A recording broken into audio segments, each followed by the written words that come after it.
कोलकाता के RG medical college में lady doctor के साथ हुई हैवानियत से पूरा देश गुस्से में है। इस घटना को करीब 20 दिन बीत चुके हैं, लेकिन अब भी पूरे देश भर में इसको लेकर धरना प्रदर्शन, प्रोटेस्ट, तमाम तरह की चीज़ें हो रही हैं। अब राष्ट्रपति द्रौपदी मुर्मू ने भी इस घटना को लेकर निराशा जताई है। उन्होंने कहा कि मैं घटना को लेकर निराश और डरी हुई हूँ। अब बहुत हो चुका, समाज को ऐसी घटनाओं को भूलने की खराब आदत है।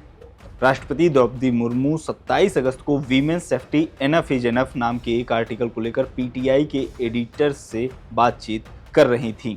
उन्होंने कहा कि कोई भी सभ्य समाज अपनी बेटियों और बहनों पर इस तरह की अत्याचारों की इजाज़त नहीं दे सकता। ज़्यादा दुखद बात यह है कि यह घटना अकेली घटना नहीं है, यह महिलाओं के खिलाफ अपराध का एक हिस्सा है। जब स्टूडेंट्स, डॉक्टर्स और सिविलियंस कोलकाता में प्रोटेस्ट कर रहे थे तो क्रिमिनल दूसरी जगहों पर दूसरी लड़कियों को शिकार के तौर पर खोज रहे थे। विक्टिम में किंडरगार्टन की बच्चियां तक शामिल थी। कोई भी सभ्य समाज अपनी बेटियों और बहनों पर इस तरह के अत्याचारों की इजाज़त नहीं दे सकता। देश के लोगों का गुस्सा जायज़ है, मैं भी गुस्से में हूँ। मैं खुद को भारत में महिला सशक्तिकरण की शानदार यात्रा का एक उदाहरण मानती हूँ, लेकिन जब भी मैं देश के किसी कोने में महिलाओं के खिलाफ अपराधों के बारे में सुनती हूँ तो मुझे गहरी पीड़ा होती है। मैंने रक्षाबंधन पर स्कूल के बच्चों से मुलाकात की थी। उन्होंने मुझे पूछा कि क्या हम उन्हें भरोसा दिला सकते हैं कि निर्भया जैसे केस अब नहीं होंगे। मैंने उन्हें बताया कि हर नागरिक की रक्षा करना राष्ट्र की जिम्मेदारी है, लेकिन साथ ही सेल्फ डिफेंस और मार्शल आर्ट्स में ट्रेनिंग लेना सभी के लिए जरूरी है, खासतौर से लड़कियों के लिए, ताकि वे और ताकतवर हो सकें। लेकिन यह महिलाओं की सुरक्षा की गारंटी नहीं है, क्योंकि महिलाओं की सुरक्षा कई कारणों से प्रभावित होती है। जाहिर सी बात है कि इस सवाल का पूरा जवाब सिर्फ हमारे समाज से आ सकता है।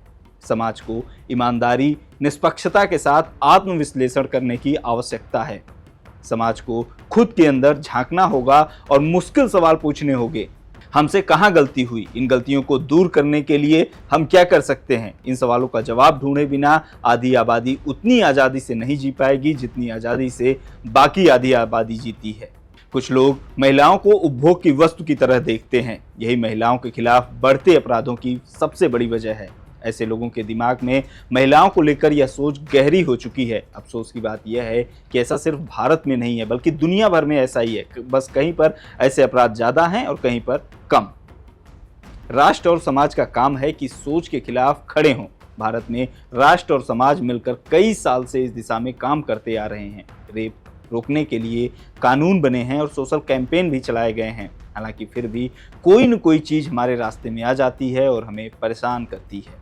दिसंबर 2012 में एक लड़की का गैंग रेप और मर्डर हुआ था। लोगों में गुस्सा और हैरानगी थी। हमने तय किया था कि दूसरी निर्भया के साथ ऐसा हादसा नहीं होने देंगे। निर्भया कांड से गुस्साए समाज ने कई प्लान और स्ट्रेटजी बनाई और इन कोशिशों से कुछ फर्क भी पड़ा, लेकिन हमारा काम तब तक अधूरा रहेगा जब तक एक भी महिला अपने रहने या काम करने की जगह पर असुरक्षित महसूस करेगी। लेकिन तब से 12 साल हो गए हैं और इस बीच ऐसी अनगिनत घटनाएं हुई हैं, लेकिन कुछ घटनाएं ही देश की नज़रों में आई हैं। इन्हें भी जल्द ही भुला दिया गया। क्या हमने अपना सबक सीखा? जैसे ही सामाजिक विरोध खत्म हुआ, ये घटनाएं भी समाज की याददाश्त के गहरे कोने में, जो सिर्फ तब ही सामने आती हैं जब ऐसा ही कोई दूसरा घृणित अपराध होता है। सामूहिक रूप से भूलने की यह बीमारी महिलाओं के खिलाफ घटिया सोच से भी ज़्यादा घिनौनी है।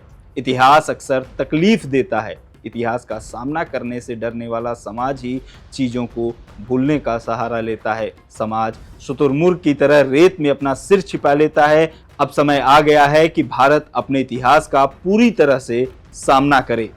हमारी बच्चियों के प्रति यह हमारी जिम्मेदारी है कि हम उनके रास्तों से बाधाएं हटाएं और उन्हें आज़ादी दिलाने में मदद करें। तभी हम रक्षाबंधन पर पूछे गए बच्चों के मासूम से सवाल का ठोस जवाब दे पाएंगे। हमें मिलकर कहना होगा, बस बहुत हुआ।